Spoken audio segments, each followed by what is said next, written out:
So now that we've seen the books, let's talk a little bit, and you've seen some of the patterns. Let's talk about what are the basic components that we're going to look at.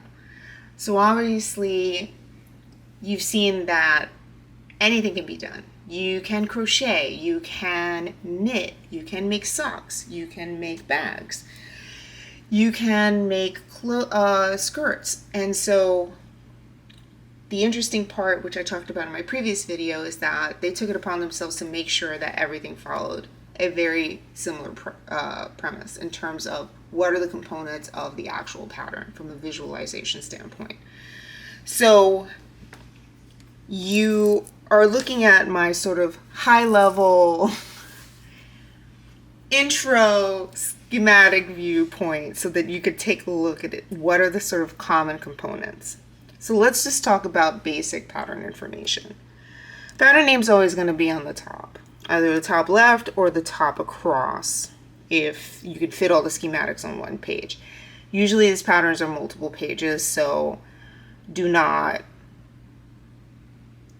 look at this and say this is a one-to-one. This is just giving you what the top level components are. And when I speak to that, what I'm really talking about is what you're going to see at the top of the page, such as this. So this will be everything that I'm referencing at the moment. So you'll always see a picture of the garment, and you'll always be like, oh, I really like that garment, so I'm going to go to wherever that garment is. I'm going to see all the top information, which we're going to talk about now, and I'm going to see the schematics.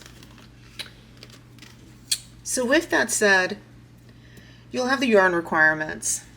Every one of these books, as I showed you when we went through the patterns themselves, will always have yarn information. It will always have technical considerations, so really interesting stuff. So that'll be in the top here.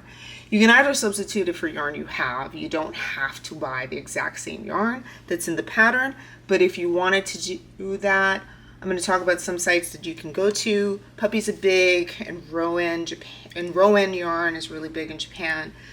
So those are a couple of places that you can source from. So if you already have Rowan, it's kind of awesome because you can just kind of start going.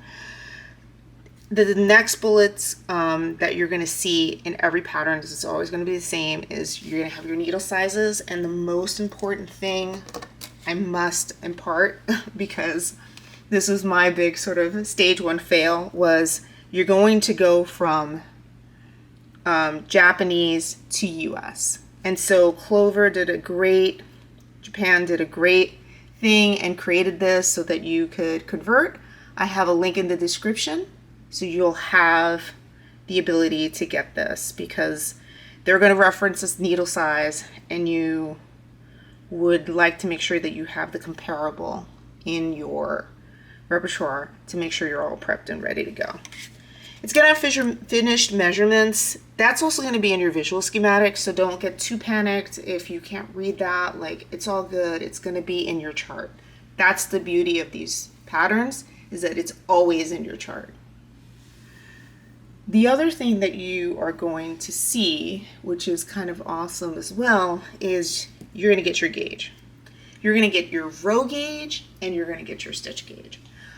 I think it is absolutely critical that you swatch, and if you're in one of these more complicated patterns, like the book that I originally showed you, like this, you kind of want to swatch and pattern, mainly because the construction details in the schematics are probably going to either tell you which chart you're stitching to the next chart, so you kind of want to make sure everything is working as you see it, or if you need to increase or decrease, this is your opportunity to have that information available to you so you can make the proper adjustments to your garment.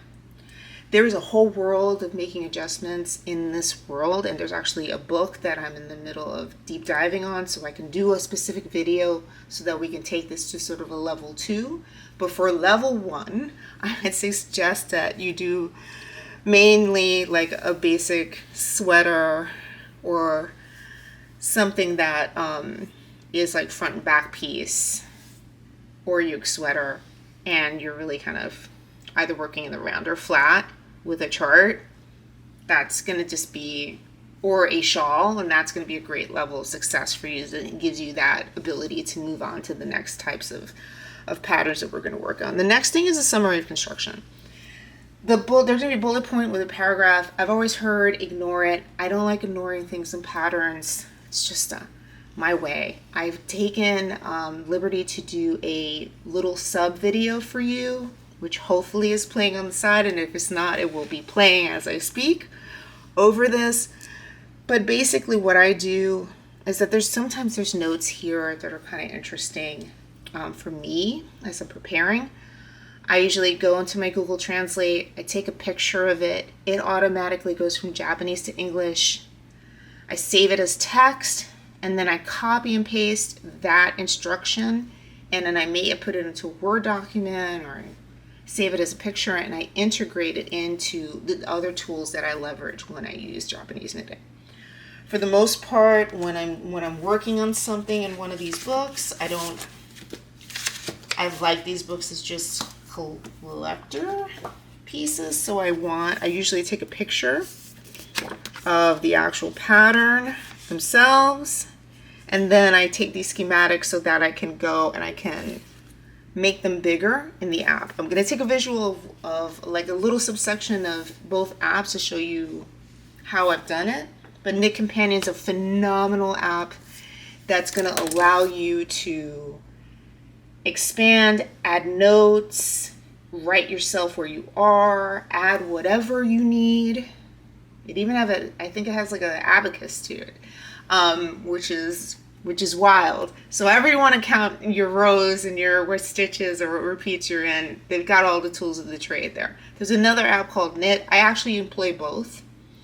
I think there's benefits with one versus the other in terms of complicated patterns and how to use them. So I'll show some videos on that, and I'll just kind of give you a sense of how I utilize them. But normally I take a picture, I load them into the app, I name the app, I add whatever other supportive materials I'm going to do, and then I work from the app like that. I also do a photocopy of these patterns for the main reason that sometimes I only have my phone and I do not have my iPad with me or whatever device I have, and I just want to work and I want to have it folded. I normally have this with me. I have highlighter tape. I have a notebook to write myself notes. I really try to also make sure that there's nowhere that I need to add stitch markers. The pattern will tell you to add stitch markers. We'll give you little icons. So it's very important to be looking for those things. And I just make sure that everything's kind of on the ready so I can just go. Because I think once you start looking at the charts, you're going to be like, oh, okay, this is just like doing any other pattern in any other way. So that's sort of the basic format of the top. When you get to the schematics, obviously I did a very like high level of what you're visually looking at. You're going to kind of get size, you're going to get length, you're going to get width.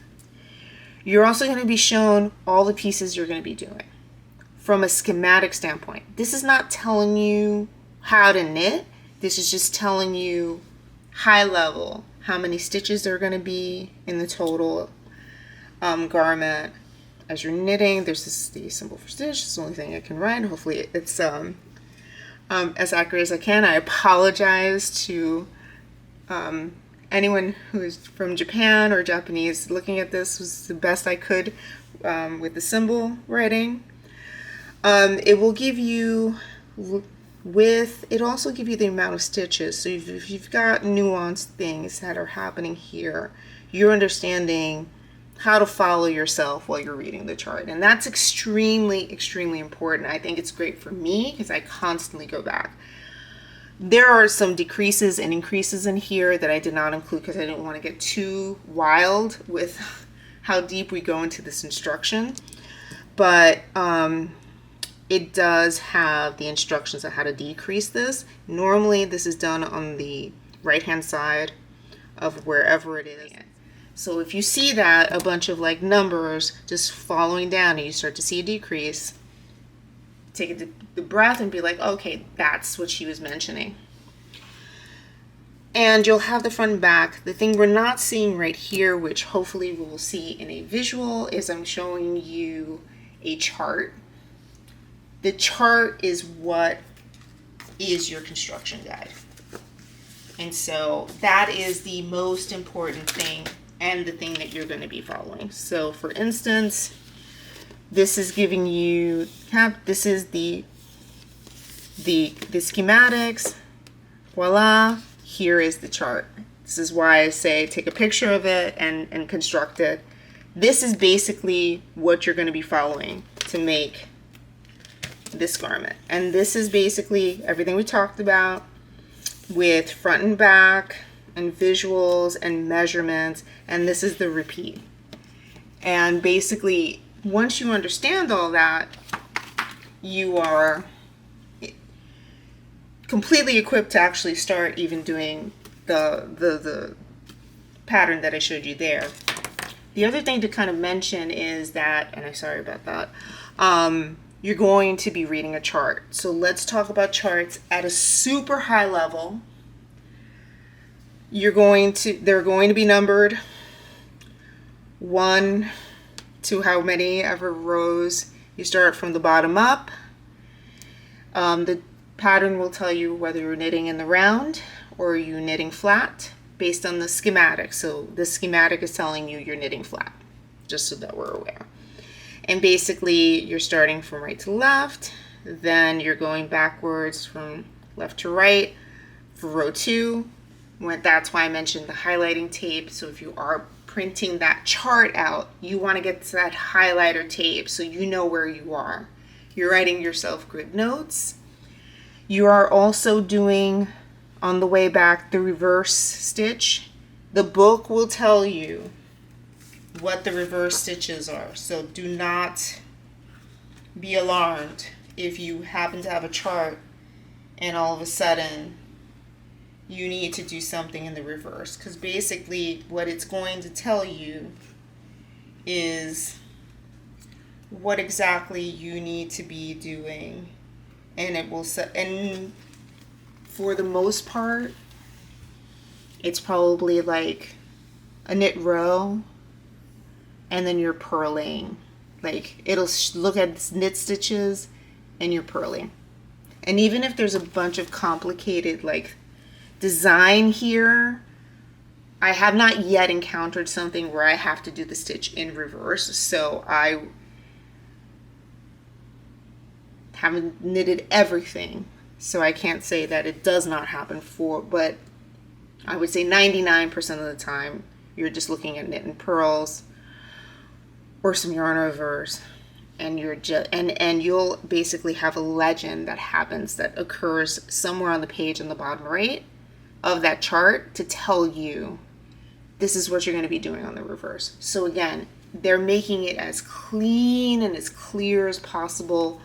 And if you had to do something crazy, they're probably going to give you the instructions on exactly how to do it in a visual way, just so that you're always getting a technique element, which is what you see here, so that you're not wondering what on earth you're going to be doing. So that's the one thing. It's like almost having an instruction manual and a pattern book all in one. So again, don't be shy. Go to the store. Look at these things. Look, examine, choose a project and go for it. I will tell you that you will not be disappointed. It's one of the most fun things I've ever done in my life. And again, this is a very clever way to just make sure you're converting. So I just wanted to do an honor again on this. Very important is to make sure that the needle sizes. And again, if you're swapping out The yarn requirements, if you're going to go for a different yarn type, there's plenty of sites that help you do similar substitutions. Again, if you swatch and everything's looking good and you feel like it's going to fit and everything's going to get constructed the right way, go for it. I mean, when I did my shawl, I actually totally changed what I was doing, and I picked a totally different yarn, and I was actually really pleased that I did that. And I just kind of swatched and pattern, and I was like, all right, I like the way this looks, and I kind of went for it. So let's talk a little bit more. It will tell you that it's front and back. The schematic's also going to tell you repeat the needle size, so if you can't figure this out up here, it's always going to be in here.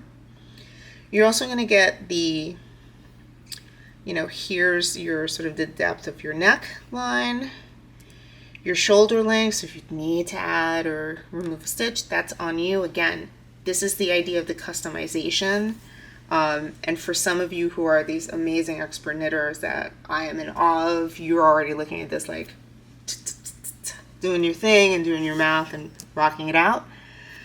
Here, it's telling you what the length of each piece is, and it's just giving you that extra pieces of information. So this is also the blueprint to help you length. So if you have a super long torso and you need to make this another 4 inches, you can just add rows as your gauge tells you. And maybe if you have a complicated pattern, maybe you're adding some ribbing here. If you notice it in the pattern, you've got like a repeat of just stocking knit, maybe you're adding a little more of that, whatever it is that you need to do to make this work for you.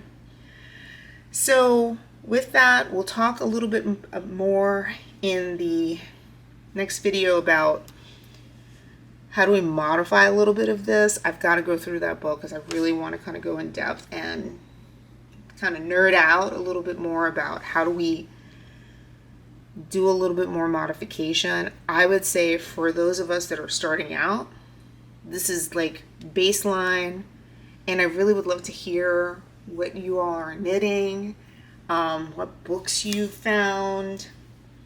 I will add the link to Kinakuna, and hopefully you feel empowered to be on your way to doing what it is that and embarking on this sort of new journey of your knitting life. And I hope that we can talk so much more about so many other subjects. There's so much about this particular world that is yet to be discussed and uncovered. I'd love to talk more about the different fiber stores and sites and the different designers just as resources for you. But I really wanted this video to talk a lot about what this is all about. And again, I couldn't do this without all the support from everybody, and thank you. Bye.